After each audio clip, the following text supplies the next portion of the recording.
Jumat 19 November pukul 8 malam live di Kompas TV. Di tengah masih terbatasnya akses kredit perbankan bagi sebagian orang, pinjol ini jadi solusi saat butuh dana mendesak dengan proses yang relatif mudah dan dana cair dalam hitungan hari. Masyarakat membutuhkan solusi pembiayaan yang cepat. Dari data OJK, penyaluran dana pinjaman online pun terbilang tinggi. Kami sekaligus memperbaiki judul data pada tayangan sebelumnya terkait penyaluran dana pinjaman online dalam 2 tahun terakhir. Dari data OJK, pada 2020 sebanyak 155,9 triliun rupiah dan pada 2021 sebanyak 262 triliun rupiah per bulan September. Saya lanjutkan lagi, Pak Jaih, kalau kemudian dari MUI memfatwakan haram pinjaman online ini, kira-kira di tengah masih terbatasnya akses kredit perbankan untuk masyarakat yang membutuhkan bantuan usaha, apa alternatif yang ditawarkan mungkin oleh MUI, yang direstui mungkin oleh MUI?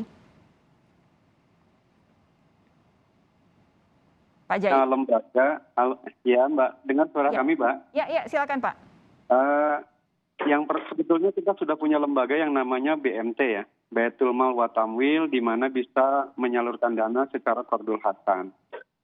Yang kedua, kita juga ini ada Pak Anto di OJK juga dimotori ada lembaga yang namanya Bank Wakaf Mikro.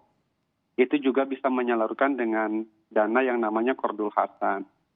Kemudian kita juga punya Bajnas dan BWI ya, Badan Amil Zakat Nasional dan Badan Wakaf Indonesia, di mana kita di situ juga bisa diperankan, dimaksimumkan perannya, membantu masyarakat melalui qardul hasan, berikut UPZ ya, unit pengumpul zakat. Bahkan saya dengar dari kawan di Bajnas, mereka sudah punya program untuk membantu masyarakat yang terkena ya musibah pinjaman online, mereka akan dibantu oleh Bajnas, tentu sesuai dengan kemampuan Bajnas. Jadi sebetulnya dari sudut MUI, mereka bisa dibantu, bisa melalui BNT, bisa melalui BWM, bisa melalui Bajnas, bisa melalui BWI, bisa melalui UPZ. Yang hari ini sudah ada, tetapi mungkin belum maksimum ya. Jadi kita dorong lembaga-lembaga ini mudah-mudahan perannya maksimum, juga bantuan dari OJK bisa mendorong mereka supaya lebih maksimum dalam membantu masyarakat. Kira-kira tawaran dari MUI seperti itu, Pak, Ibu. Pak Anto, saya juga memberikan pertanyaan yang mirip-mirip ini. Ini kan mau tidak mau harus diakui ya, akses masyarakat, terutama yang tidak bergaji, tidak berpendapatan tetap terhadap kredit perbankan, itu kan masih agak susah. Nah, kalau kemudian pinjaman online masih ada yang bermasalah, lalu saat ini ada fatwa dari MUI berupa cap haram begitu, apa yang kira-kira bisa ditawarkan oleh OJK?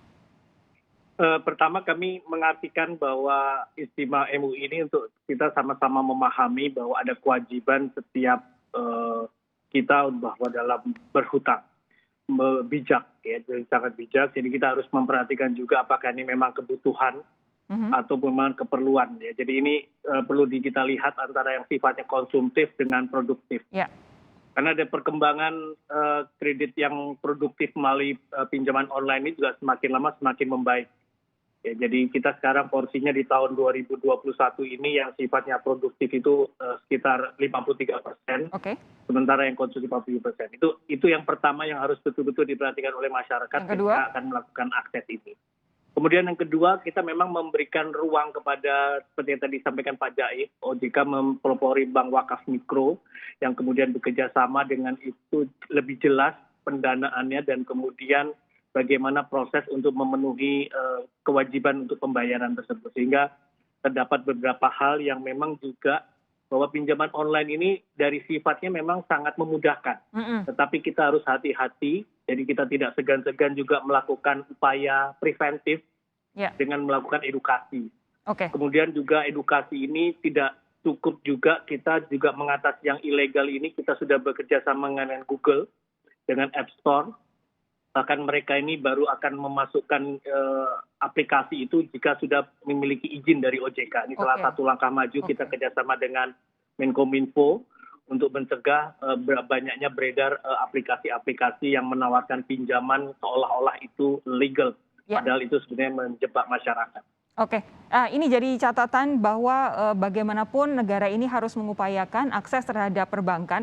Konsumtif, utang konsumtif satu hal, tapi kalau utang produktif itu betul-betul harus dibuka akses untuk akses kredit perbankan seluas-luasnya agar masyarakat tidak kemudian mencari jalan pintas yang pada akhirnya justru merugikan mereka sendiri. Pak Jai, terima kasih. Pak Anto, terima kasih sudah bergabung malam hari ini di Sapa Indonesia Malam. Sehat terus ya Bapak-Bapak ya. Selamat malam, Assalamualaikum. Selamat malam Ustaz Jai juga.